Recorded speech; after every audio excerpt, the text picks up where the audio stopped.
ಜೀವನದಲ್ಲಿ ಕೆಲವಷ್ಟು ವ್ಯಕ್ತಿಗಳಿಂದ ದೂರ ಇರಬೇಕಾಗತ್ತೆ. ಸೊ ದೂರ ಇದ್ದಷ್ಟು ನಮಗೆ ಒಳ್ಳೆಯದು, ನಮ್ಮ ನೆಮ್ಮದಿ ಲೈಫಿಗೆ ಒಳ್ಳೆಯದು. ಆ್ಯಂಡ್ ನಾವು ಕಾನ್ಸ್ಟೆಂಟ್ ಆಗಿ ಒಂದು ಫೋಕಸ್ ಏನು ಮಾಡ್ತೀವಿ ಅದಕ್ಕೂ ಒಳ್ಳೇದಾಗತ್ತೆ. ನಮ್ಮ ಫ್ಯೂಚರ್ ಚೆನ್ನಾಗಿರುತ್ತೆ. ಅಂದರೆ ಯಾವ ವ್ಯಕ್ತಿಗಳಿಂದ ದೂರ ಇರಬೇಕು, ಅವರಲ್ಲಿ ಏನು ಲಕ್ಷಣಗಳಿರುತ್ತೆ ನೋಡೋಣ. ಅದಕ್ಕಿಂತ ಮುಂಚೆ ಫಸ್ಟ್ ಟೈಮ್ ಚಾನಲ್ ನೋಡ್ತಾ ಇದ್ರೆ ಸಬ್ಸ್ಕ್ರೈಬ್ ಮಾಡಿ, ಸಪೋರ್ಟ್ ಮಾಡಿ. ಆ್ಯಂಡ್ ರಿಲೇಷನ್ಶಿಪ್ ಮೇಲೆ ಕೌನ್ಸಿಲಿಂಗ್ ಬೇಕು, ಕೆರಿಯರ್ ಮೇಲೆ ಕೌನ್ಸಿಲಿಂಗ್ ಬೇಕಂದರೆ ಸ್ಕ್ರೀನ್ ಮೇಲೆ ನಂಬರ್ ಹಾಕಿರ್ತೀನಿ, ಕಾಂಟ್ಯಾಕ್ಟ್ ಮಾಡೋದನ್ನು ಮರಿಬೇಡಿ. ಆ್ಯಂಡ್ ಕೊನೆ ತನಕ ನೋಡಿ. ಒಂದು ಕ್ಲಾರಿಟಿ ಇನ್ಫಾರ್ಮೇಷನ್ ಕೊಡಲಿಕ್ಕೆ ನಾನು ಪ್ರಯತ್ನ ಪಡ್ತಾ ಇದ್ದೀನಿ, ನಿಮಗೆ ಕ್ಲಾರಿಟಿ ಸಿಗುತ್ತೆ.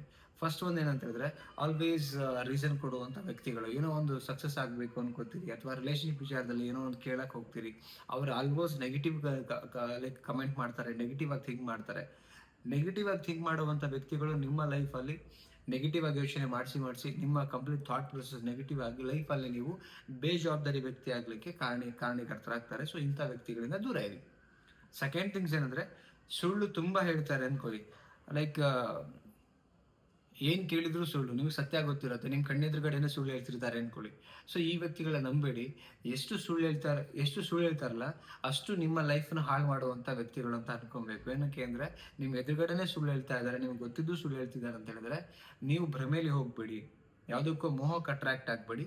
ಅವ್ರು ಎಷ್ಟೇ ಚೆನ್ನಾಗಿರ್ಲಿ, ಏನೇ ಇರಲಿ, ಸುಳ್ಳು ಹೇಳ್ತಾ ಇದ್ದಾರೆ ಅಂತ ಹೇಳಿದ್ರೆ ಅಂಥ ವ್ಯಕ್ತಿಯಿಂದ ದೂರ ಇರಿ. ಬಿಕಾಸ್ ನಿಮ್ಮ ಲೈಫು ಕೂಡ ಆ ಸುಳ್ಳು ಇರೋ ಜೊತೆಗೆ ಹೋದ್ರೆ ನಿಮ್ಮ ಬೆಸ್ಟ್ ಕ್ಯಾರೆಕ್ಟರ್ ಕೂಡ ವರ್ಸ್ಟ್ ಕ್ಯಾರೆಕ್ಟರ್ ಆಗೋ ಎಲ್ಲ ಲಕ್ಷಣಗಳಿರುತ್ತೆ. ಸೊ ನೆಕ್ಸ್ಟ್ ಏನು ಅಂತ ಹೇಳಿದ್ರೆ, ಗೌರವ ಕೊಡದೇ ಇರತಕ್ಕಂಥ ವ್ಯಕ್ತಿಗಳು. ನೀವು ಪ್ರೀತಿಯಿಂದ ಗೌರವ ಕೊಟ್ಟು ಮಾತಾಡ್ತೀರಿ, ಅವರು ಸಿಂಗಲ್ ವರ್ಡ್ ಯೂಸ್ ಮಾಡ್ಕೊಂಡು ಹೆಂಗೆಂಗೋ ಮಾತಾಡ್ತಾರೆ, 4 ಜನರ ಮುಂದೆ ನಿಮ್ಗೆ ಮರ್ಯಾದೆ ತೆಗಿತಾರೆ, ನಿಮಗೆ ಅವಹೇಳನ ಮಾಡ್ತಾರೆ, ಅಪಹಾಸ ಮಾಡ್ತಾರೆ. ಅಂದರೆ ಅಂಥವ್ರ ರಿಲೇಷನ್ಶಿಪ್ ಬೇಡವೇ ಬೇಡ. ಆ್ಯಂಡ್ ಅವರು ಬೇಜವಾಬ್ದಾರಿ ವ್ಯಕ್ತಿಗಳು, ಅಂಥವ್ರೊಟ್ಟಿಗೆ ನಾವು ಫ್ರೆಂಡ್ಶಿಪ್ ಬೇಕಾಗಿಲ್ಲ.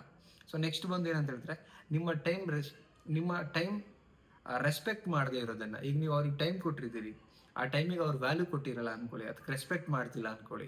ಸೊ ಟೈಮ್ ಸೆನ್ಸ್ ಇಲ್ಲದೆ ಇರ್ತಕ್ಕಂಥ ಜನರೊಟ್ಟಿಗೆ ನೀವು ಮೂವ್ ಆನ್ ಆಗ್ತಿದ್ರೆ ನೀವು ಅವ್ರಂಗೆ ಆಗ್ತೀರಾ.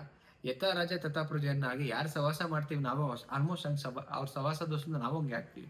Time is very precious. ಆ ಟೈಮಿಗೆ ರೆಸ್ಪೆಕ್ಟ್ ಮಾಡಬೇಕು, ರೆಸ್ಪಾನ್ಸ್ ಮಾಡಬೇಕು.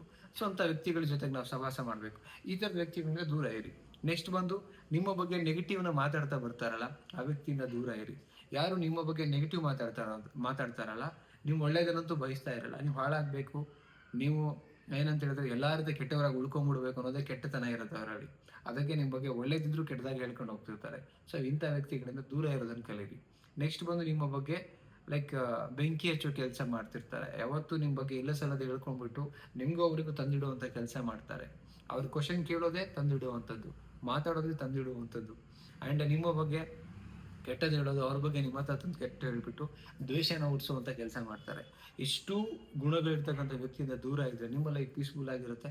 ನಿಮ್ಮ ಕೆಲಸ, ನಿಮ್ಮ ಡ್ರೀಮ್, ಅದ್ರ ಕಡೆ ನಿಮ್ಮ ಮೈಂಡ್ ಫೋಕಸ್ ಆಗುತ್ತೆ ಅಂತ ಹೇಳ್ತಾ, ವಿಡಿಯೋ ಇಷ್ಟ ಆಗಿದ್ರೆ ಒಂದು ಲೈಕ್ ಮಾಡಿ, ಸಬ್ಸ್ಕ್ರೈಬ್ ಮಾಡದೆ ನೋಡ್ತಿದ್ರೆ ಸಬ್ಸ್ಕ್ರೈಬ್ ಮಾಡಿ. ಮತ್ತೊಂದು ಟಾಪಿಕಲ್ಲಿ ಸಿಗೋಣ. Thank you so much.